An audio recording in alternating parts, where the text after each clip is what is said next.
It's your boy.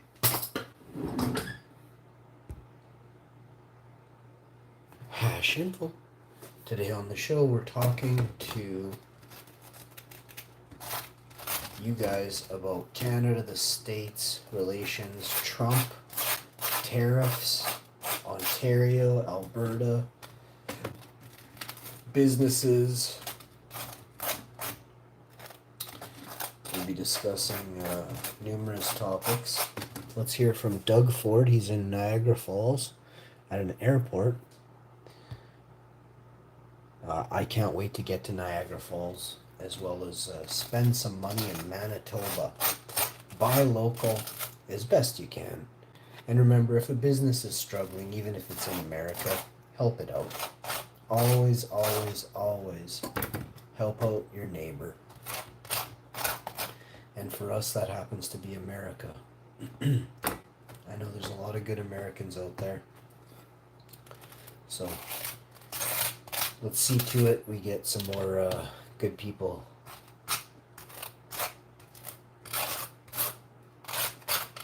some help that they so rightly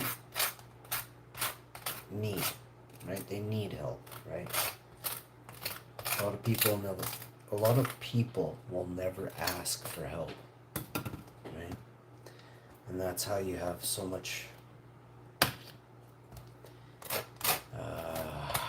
so many problems, and that's how there's this great gap between some who are wealthy and some who aren't, because the ones who aren't never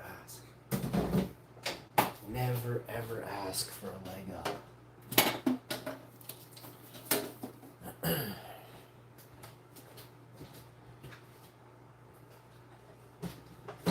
That sucks. Great to have you here.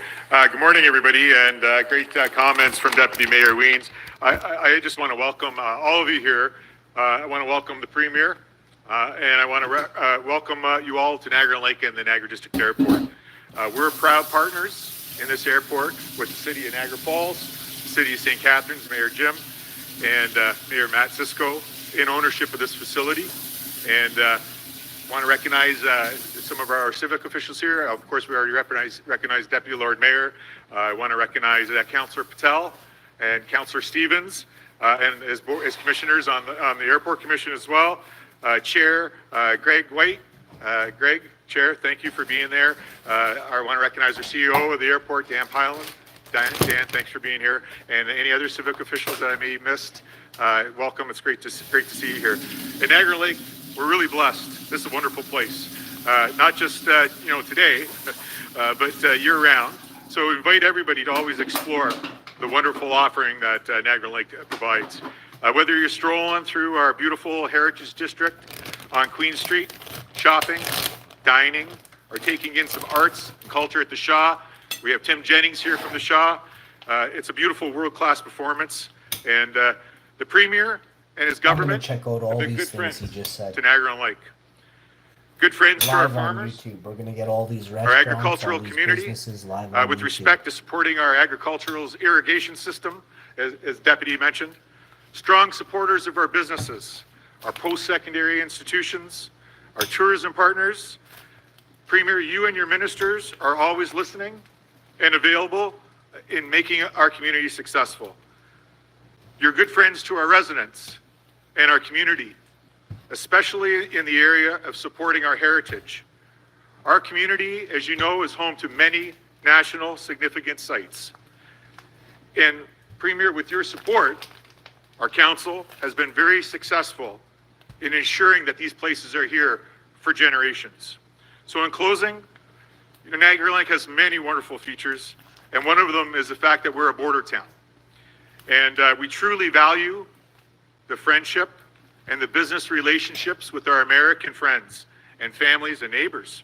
Premier, I'd like to say that with recent concerns around tariffs, many residents have came to me and said they really appreciate your leadership at this time.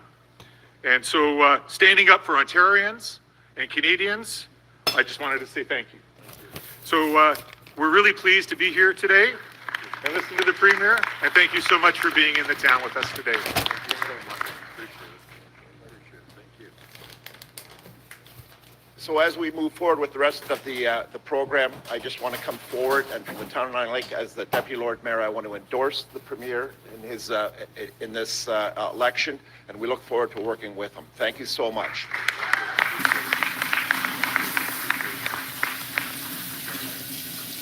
All right, so I asked the Premier where we're going to be tomorrow. We were together yesterday, but you know, when I don't wear a tie, he wears a tie. Yesterday he came cash, I had a tie, so I can't seem to get it right. But I'm grateful to do the introduction of our Premier. This man has been listening, and this is the key I find. When communication breaks down, it's almost always the same because people aren't listening. And he doesn't just listen, he takes action. And this is the guy, and I've told the story, he's going to get tired of hearing me say it, but this is the guy that gives his phone number out at public events. And he doesn't do it as a publicity stunt. He actually returns calls. And I can tell you, I don't know how many times we've talked, he's returning calls to residents all over Ontario. And when you think about this, and the one day, and I've said this before, I said, Premier, how do you do this? I only have 100,000 people, and I don't give my cell number out because I can't keep up with the calls. I said, with 15 million people, how do you do it? And he goes, buddy, there's 16 million. And then Christmas time, and I've told this story a couple of times, he calls me Christmas time. And he said, Mayor, I hope you can help me. I need some help with something. I said, yeah, Premier, what do you need? And he said, well, there's a guy in Niagara Falls, and he's got a problem with rats in his townhouse. And I'm listening. I said, okay, in Niagara Falls, okay. And he said, yeah, and he needs some help. There's some problems with the landlord. There's some problems with his unit. Can you look into it? And I said, of course, Premier, of course I will. But can I ask how this ended up on your desk? And he said, yeah. Well, the guy texted me, so I phoned him. You tell me a premier or a governor anywhere that returns calls to the millions of residents. That's the kind of guy, and he certainly returns the mayor's and the Lord Mayor's calls. He doesn't just return the calls, but he takes action. And I'm going to give this guy credit because here in Niagara, this airport, he's already committed to making this integral with our destination, Niagara. Yes, of course. I know he's grateful for my endorsement, the mayors of St. Catharines, Welland, and now the Deputy Lord Mayor of Niagara-on-the-Lake.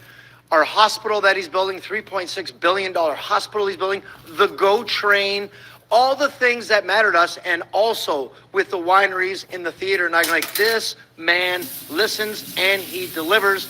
And I don't make a habit of endorsing premiers, but I do with this guy because I believe in him. He's consistent and he knows what we need. And further, as Deputy Lord Mayor Weens said, with someone like Trump, this guy's got the experience of U.S. business in Chicago and New Jersey. He knows how to work with Americans. He knows how to work with Trump. I can't think of anyone else that would deal with this situation, which is the biggest threat to this country right now. I wouldn't want to experiment with any other kind of leadership. This guy is true and try.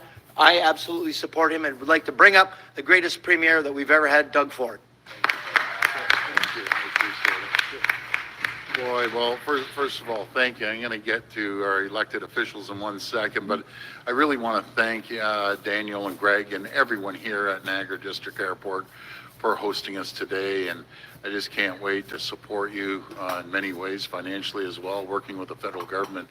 But I just want to thank Mayor Diodati. I got to compliment him back, and no disrespect to any mayors, but he loves when I say he's the greatest mayor ever. Okay. Second. But yeah, okay, second. That's it. But don't you love too the deputy and the other mayor? I love how they put Lord Mayor Zlata. That is beautiful. I love the word Lord. Jim, you haven't had the Lord in front of you. We'll put it. We'll put Your Highness in front of you or something. And Deputy Lord Mayor Weens, for your very kind words, and thank you for your endorsement. I'm very humbled and very grateful.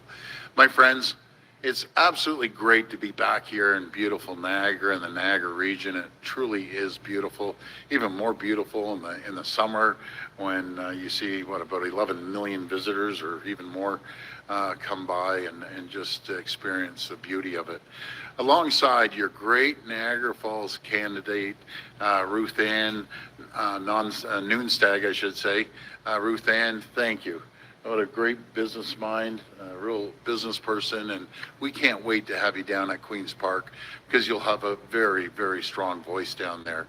Over the past week, I've been traveling across our province. I've been meeting with workers, families, and business owners. Everywhere I go, I get questions about President Trump's tariffs and what they mean for Ontario's future, the future of our economy. And let me be very clear, Canada may have secured a 30-day pause, but the threat of tariffs loom over us, over our economy. The simple truth is, as long as Donald Trump is president, the risk of tariffs will never go away. Whether he implements them in a month, next year, or 2 years from now, he will use the threat of tariffs to get what he wants. Make no mistake about it. Canada and Ontario will continue to stare down the threat of tariffs. We're in a period of unprecedented economic risk and lengthy negotiations. If and when they come, Trump's tariffs will devastate our economy.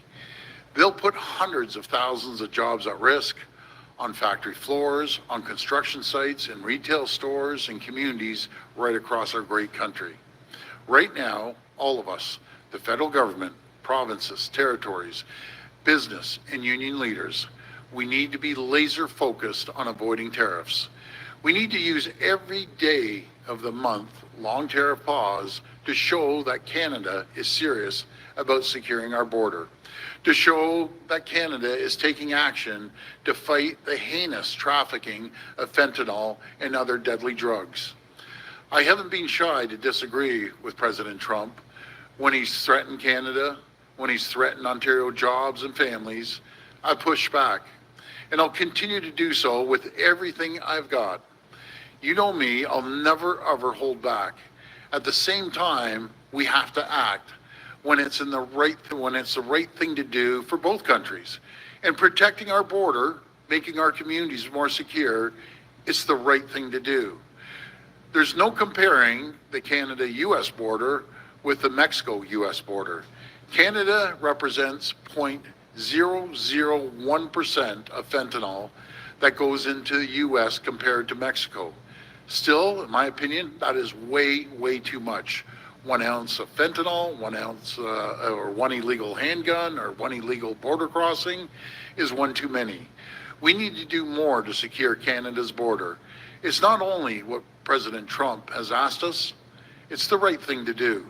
It's why Ontario launched Operation Deterrence with our OPP, working alongside fixed-wing aircraft, helicopters, drones, off-road vehicles, boats, and foot patrol. 200 dedicated OPP officers have already conducted 10,000 hours of focused patrol to detect, to disrupt, and deter illegal cross-border activity. We've already seen real, tangible results. Operation Deterrence has seized 21 illegal firearms in this short period already, 21 illegal firearms, and 624 kilograms of cocaine. It's recovered 7 stolen vehicles and intercepted 8 illegal border crossers. In total, there's been over 566 charges have been laid, each one making Ontario and U.S. communities safer and more secure. This is welcome news. And it's exactly the kind of action our American allies need to see. When it comes to keeping you safe, there's more we can do to protect Ontario borders, to protect Ontario communities. There's more we can do to show our American allies we're serious. First, I'm urging the federal government to introduce strict and severe mandatory minimum sentences for criminals convicted of drug trafficking. Any thug caught destroying communities like that, they need to be locked up for a long, long time. No ifs, ands, or buts. They're gone, they're done. We'll also ensure landlords are held liable for knowingly hosting illicit drug production and trafficking sites.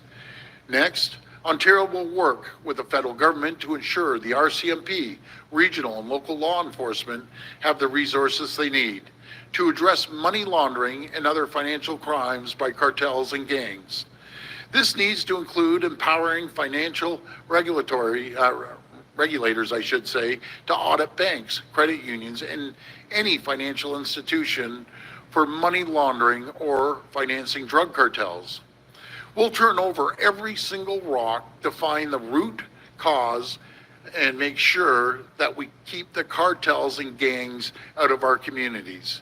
We're also urging the federal government to increase inspections at shipping yards, ports, rail yards, and airports of all point of origin containers from China to source of fentanyl and other illicit drugs that are plaguing Canadian and American communities.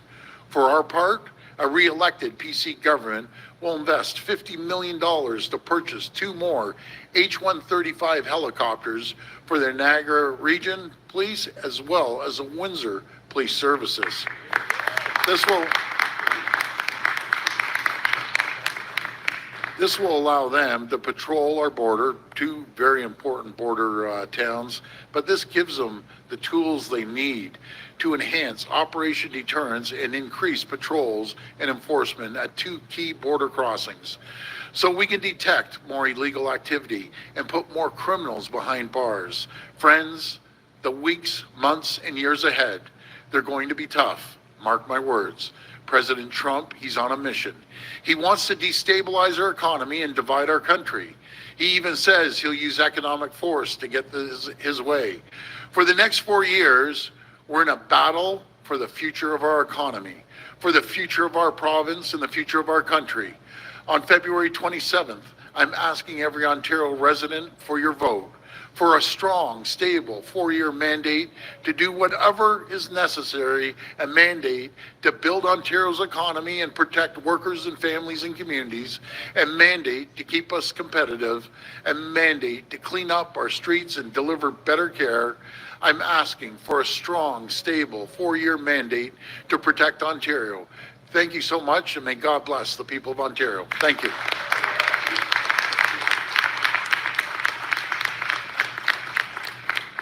We'll now take questions from the media. Media present can line up behind me and ask their questions through the microphone. As a friendly reminder, the format is 1 question and 1 follow-up. Please state your name and your outlet before your question. First question. Thank you. Hi, it's Jessica Smith-Cross from the Trillium. Hi, Jessica. I've spoken with some Ontarians who support you, but were appalled by President Trump by the time he won re-election. One of their reasons was January 6th and his attempt to cling to power when he lost. Can you tell these voters how you saw that happen and then thought he was fit to lead the U.S. again?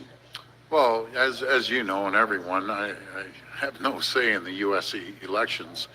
You know, President Trump made a very clear mandate and was supported by the people of the U.S., not only the overall population, but, the electoral college vote. But, this is here and there. I'm here to protect Ontario. I'm here to protect the jobs and the businesses and the communities. And I will do whatever it takes to support and protect our community. To follow up, some of these Ontario voters have a problem with Trump's character because of things like the policy that separated children from their families at the border, the things he said about women and immigrants, among other things. Are you okay with, and by your comments you show you're okay with all of those things? Well, again, there's no one been fighting harder to protect Ontario, protect Canadian jobs, and protect Canada. I've been a very loud voice and many times a very critical voice of what President Trump has been doing. But this is about one simple thing: avoiding the tariffs to protect our economy. Everything else, if our economy is not protected, everything else goes down the tubes. Number one thing is to protect our economy, and they're very clear on what they're asking. You know, Americans and the Trump administration are saying secure our border. My question again to Prime Minister Trudeau: where is the fentanyl czar? It's been now 5 days, I believe, and time is running out. We can't be waiting till the last minute. Please appoint a fentanyl czar. Start showing the Americans what we are doing. Show the Trump administration that we have helicopters and fixed wing aircraft and boots on the ground and boats in the water and ATVs up and down. That's what Ontario is doing. but we need to see action from the federal government. I just can't stress this enough. That's what they want. Hi there, Lorenda Redikoff with Hi, CBC Lorenda. News. Hi. It's being reported that Prime Minister Trudeau said public comments about cutting Mexico out of the trade deal with the U.S. damaged relations with that country. You proposed cutting Mexico out. Did you mess up with your comments on Mexico? Well, I don't believe I messed up when parts were coming from China, cheap parts, and then Mexico would throw a Made in Mexico sticker on, not playing by the rules, costing American and Canadian jobs. It's pretty simple, and I think the average person sitting at home understands when you don't play by the rules and you're bringing in cheap parts, and then you're putting a Made in Mexico sticker on and disguising it as Made in Mexico. They aren't playing by the rules. Simple. Looking ahead to your Washington trip next week, how would you respond to people who say you're using your position as Premier improperly to give yourself an advantage in this campaign? Well before the election, I've been focused on this trade deal. I've been focused on protecting Ontarians. That's what I'm focusing on. And I'm going down there with a group of premiers and make sure that Ontario has a strong voice. Canada has a strong voice. I'll be talking to elected officials down there, business people and other people, to get our message out that we're stronger together. Let's build an MCAM fortress. Let's be the strongest, wealthiest, richest, safest two countries in the world. That's my message, and that's what I'm going to be delivering. I'm going down there to protect the people of Ontario. Hi, Premier. Sean Cowan from CHCH Hi, News. Sean. Hello. So we're here in wine country. Right now, there are barriers in place for selling Ontario-made products, wine, other products all across Canada between provinces. Do you have any plans to make it easier to sell Canadian-made Absolutely. products between provinces? Yeah, and what a great question, by the way. This is all about interprovincial trade, and everyone's been talking about it, but they always have, well, you can. I'm okay with it, but I got to protect the wines in BC, or I got to protect ABC in out east. No, we've had a good discussion with all the premiers. We know that it will increase our GDP anywhere from $50 to $100 billion. As the chair of the Federation, I'm going to do everything we can to move forward as quickly as possible. Premier Simpson, RJ Simpson, he had all the ministers around the table, and they made a lot of ground. So we have to knock down the barriers right across our country and make sure that it benefits everyone. And a steel question for Hamilton now. So the CEO of Cleveland Cliffs, which recently acquired Stelco in Hamilton, said he welcomes tariffs. They would be great for the company. What's your message to him? Well, I've spoken, and maybe he's giving me a different message. Tariffs aren't good. They aren't good for the steel industry. They aren't good for the aluminum industry. They aren't good for anything. And he owns Stelco now. We're talking about jobs, important jobs here in Ontario. And I just left Dofasco right now. These are people, hard-working, blue-collar factory workers working in a steel facility that they've worked there. Their parents have worked there. Their grandparents have worked there. It's a very strong community. And I'll do everything we can to protect the steel. On top of it, any government contracts, we should be using Canadian steel, Ontario steel in particular. So that's what we're going to make sure we enforce moving forward. It should be all Ontario. If we can't get it in Ontario, we'll go across the country. And if we can't get it across the country, then by all means, let's get it somewhere. But make sure Ontario and Canada comes first. Hi, Premier. It's Ray Spiteri with the Niagara Falls Review. Hi, Ray. Last week when you were in Niagara Falls, you announced plans to expand the QEW between Burlington and St. Catharines. Yes. Can you tell us what the cost will be, when that may begin, how long it will take, when it will be done? Yeah, we're just waiting on the cost and the length of time, and we'll make sure we contact you as soon as we find out. But as all of you know, the commuters that go from Niagara into Toronto, that I've been on that strip 1,000 times. It's jammed, absolutely jammed. So we're going to widen it, add more capacity, and add to the infrastructure as well, along with the bridge. I mean, some have talked about why are we expanding the roadway? Why don't we get more people onto trains and expanding the airport? But that's a plan with Destination Niagara. Can you expand on that a little bit? The provincial plan for that? Yeah, well, first of all, we're increasing GO service, all day two-way GO. We're increasing ridership there. And I want to work with the people at the airport. We want to have a Destination Niagara. The mayors in the region are just incredible partners, you know, and I give them the credit. They're the ones who said, hey, let's make this happen. Let's attract more tourists.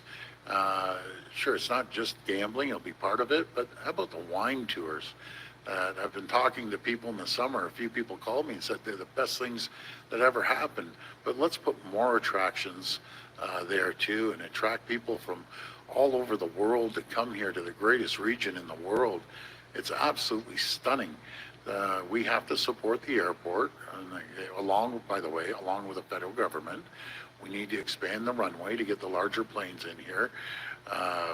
We need to rebuild a few things here as well that they're asking for, and I'm all in. But we have to make sure that the federal government's in as well. Thank you.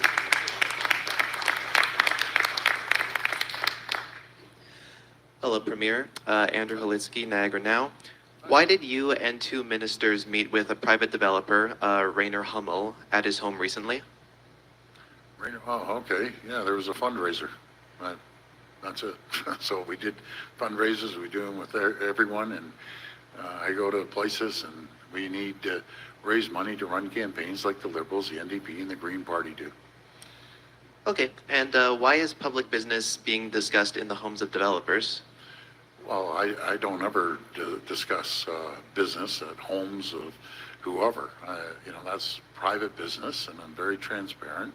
What I discuss is what I discuss at the press conferences, but thank you for that question there. This will be the last question. Hi, Premier. Paige Seaborn from the Lake Report. How does your vision of turning Niagara Falls into a Las Vegas tourism destination affect Niagara on the Lake? And what's the plan to preserve heritage? Well, just on heritage alone, I was just told we just gave $35 million for a theater, and that's going to be continuing investments into heritage. I think we always have to protect heritage, always. It's critical. But there's so many other opportunities on the wine tours and the wineries, and what pays for that is the economy. Making sure that when companies open up, like SI and other companies that are expanding here, and we're investing into great opportunities and jobs, this is a great thing. And I know the region and all the mayors, they're all gung-ho, and so are the people. They want jobs. They need certainty over the next number of years. And who pays for that? The tourists pay for it, and the economy pays for that. Without the economy, if we don't protect the economy, we have nothing. You know the $3.6 billion hospital we just built? It comes from taxpayers and the economy. That's how we do things. And the Heart Hub that we just announced, that you're getting a Heart Hub here as well. Over $700 million we're investing in Heart Hubs across the province. And the theater I just mentioned, a historic theater, $35 million. It all starts with one thing, the economy. Without the economy, without a government that understands how to build jobs, you don't have any of this. You start looking like they were before we got elected 7 years ago, when everyone was leaving. All we see is people coming. So that's a good thing. We're going to continue investing.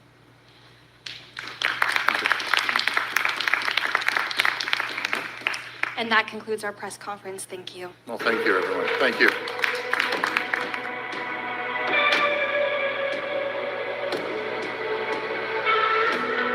Tell me, is your future in someone else's hands? I'm telling you the truth, yeah, we gotta take a stand. If you tell me things are wrong, well, we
What up, homies? Smash that like. Share the video, homies.